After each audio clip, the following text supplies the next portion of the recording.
Rana sir, सभी लोगों को हम सुन रहे हैं, चाहे हम अमित शाह को सुन रहे हैं, आनंदीबेन को सुन रहे हैं, अरुण जेटली को सुन रहे हैं, सोमा भाई को सुन रहे हैं, सबके हिसाब से बीजेपी 150 सीट लेके आ रही है, कोई डिफरेंस नहीं है। लेकिन अगर हम बात करें 37% ओबीसी और 16% पटेल, बहुत बड़ा आंकड़ा है ये, और ये पलड़ा किसी भी तरफ झुका सकते हैं। आपकी एनालिसिस क्या कहती है? देखिए, वो हर पार्टी चुनाव में अपने अपने दावे करती है। 150 प्लस का दावा अमित शाह जी करते हैं, राहुल गांधी कहते हैं कुछ करिश्मा अजूबा होने वाला है। दोनों दलों के पास अपनी अपनी बात कहने के कारण है। लेकिन यह मानकर चलिए कि इस बार कांग्रेस वहां बहुत मजबूती से चुनाव लड़ी है, उसकी जमीन मजबूत है, इसमें कोई दो राय नहीं है। गांव के इलाकों में और शहरी इलाकों में फर्क होता है। शहरी इलाकों में बीजेपी बहुत मजबूत रहती है, ग्रामीण इलाकों में कांग्रेस उसको बराबर का टक्कर देती रही है।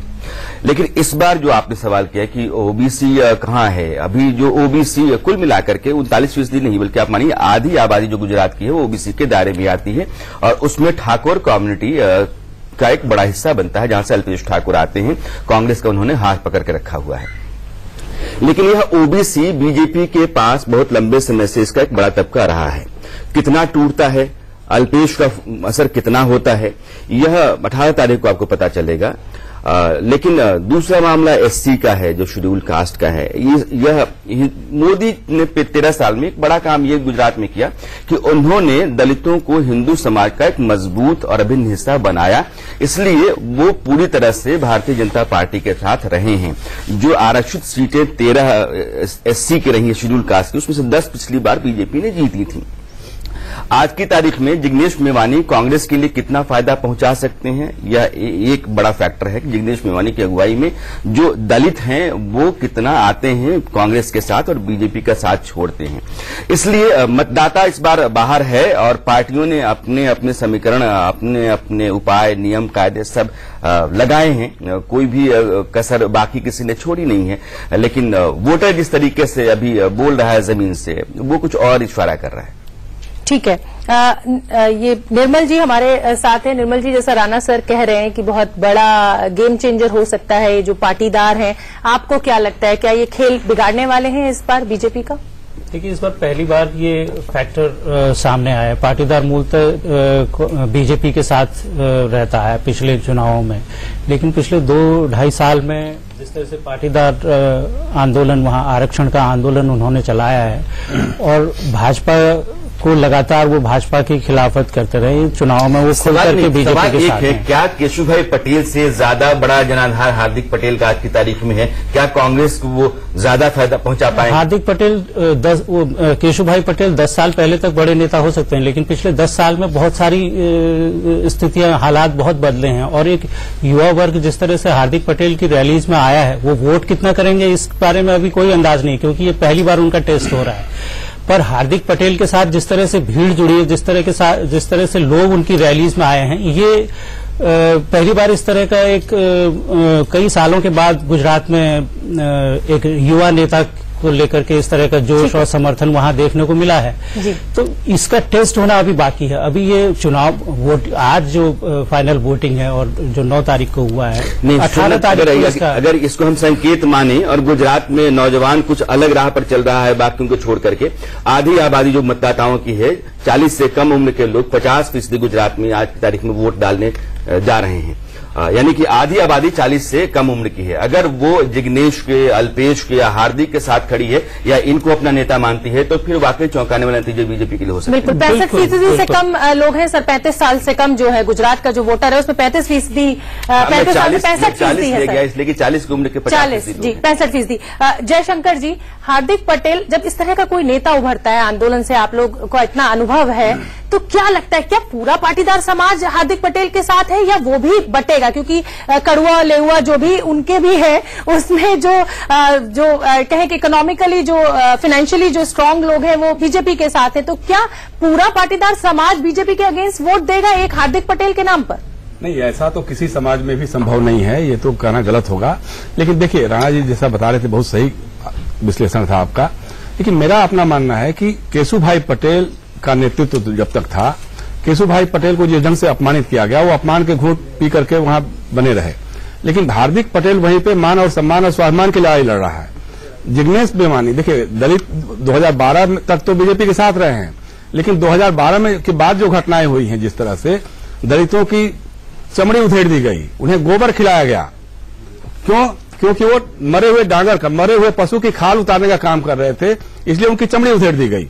तो ये सारी बातों को लेकर जो गुस्सा है, जो उना में जो तस्वीरें उभरी वो बहुत ही बीजेपी के लिए, उसको लेकर के जिग्नेश मेवानी वो स्वाभिमान की लड़ाई लड़ रहे हैं, दलित स्वाभिमान की लड़ाई लड़ रहे हैं। तो अगर अभी ये जन समर्थन के रूप में दिख रहा है, उनकी रैलियों में दिख रहा है, उनकी सभाओं में दिख रहा है, और राहुल गांधी और कांग्रेस, जिसको कोई पूछता नहीं था गुजरात में, उनकी रैलियों में जिस तरह की भीड़ आ रही है, जो उनके रोड शो में लोग जा रहे हैं, और दूसरी तरफ अमित शाह जी जो 150 सीटों का आंकड़ा पेश कर रहे हैं, मोदी जी कह रहे हैं कि नहीं, एक सीट हमारी जोड़ दीजिए, 151 सीट मिल जानी चाहिए।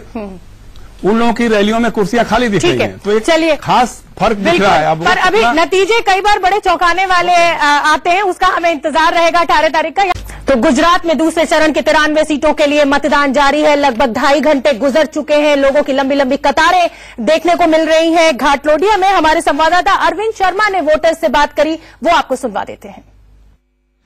दूसरे चरण का मतदान शुरू हो चुका है। मैं इस समय हूँ घाटलोडिया इलाके में, जो घाटलोडिया कभी आनंदीबेन यहाँ से चुनाव लड़ा करती थी, क्योंकि इस बार आनंदीबेन चुनावी मैदान में नहीं है। घाटलोडिया इलाके में मतदाताओं का उत्साह देखा जा सकता है, लोगों की कतारें हैं, लोग लाइन में खड़े अपने बारी आने का इंतजार कर रहे हैं। लोग ही यहाँ पर जो लाइन में खड़े हैं, क्या सोच कर आए सर?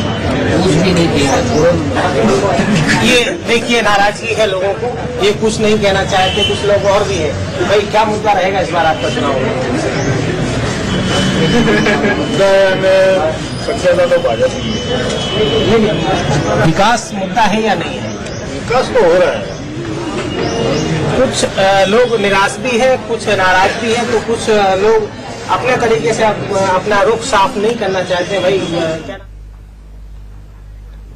तो आपने सुना वोटर्स को, लेकिन ये तो 18 को ही पता चलेगा कि क्या मिजाज रहा गुजरात के वोटर्स का। तमाम पैनल हमारे साथ जुड़ गया है इस महाचर्चा पर, महाकवरेज पर। सुदेश वर्मा जी स्पोक्सपर्सन बीजेपी के हैं, आलोक शर्मा जी स्टूडियो में मेरे साथ कांग्रेसी नेता मौजूद है, जयशंकर गुप्ता जी सीनियर जर्नलिस्ट, निर्मल पाठक जी सीनियर जर्नलिस्ट, अनुज गुप्ता जी मेरे साथ है, और हमारे एडिटर इन चीफ दीपक चौरसिया भी हमसे अभी जुड़े हैं। दीपक जी आपका स्वागत है, आप ही आ गए हैं। सबसे पहले अब आपसे मैं सवाल ले लेती हूँ, गुजरात आप कवर करके आ रहे हैं, हूंचू विकास, हूंचू गुजरात, कितना काम करने वाला है, कितना चमत्कारी होने वाला है ये नारा बीजेपी का? देखिए, विकास का मुद्दा तो आखिर में बिल्कुल गुम हो चुका था, और ये हमको समझना पड़ेगा कि आखिर गुजरात के अंदर ऐसे हालात क्यों बने।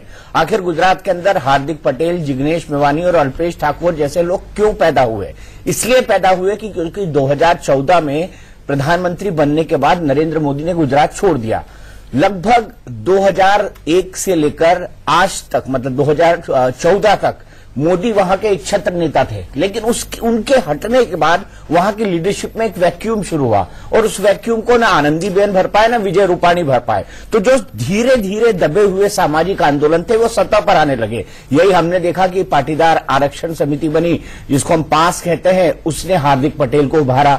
दलितों के लोगों ने जिग्नेश मेवानी को उभारा, और अल्पेश ठाकुर जो ओबीसी, जो सबसे प्रमुख वहां पे कम्युनिटी है 53 से 54% के आसपास की, उसने अल्पेश ठाकुर को बड़ा किया। हालांकि अगर आरक्षण की बात देखी जाए तो ठाकुर बिल्कुल नहीं चाहते कि हार्दिक पटेल को उनके कोटे से आरक्षण मिल जाए, लेकिन ये जो टिपिकल कास्ट इक्वेशन था, इसको बहुत हद तक संभालने की कोशिश की है।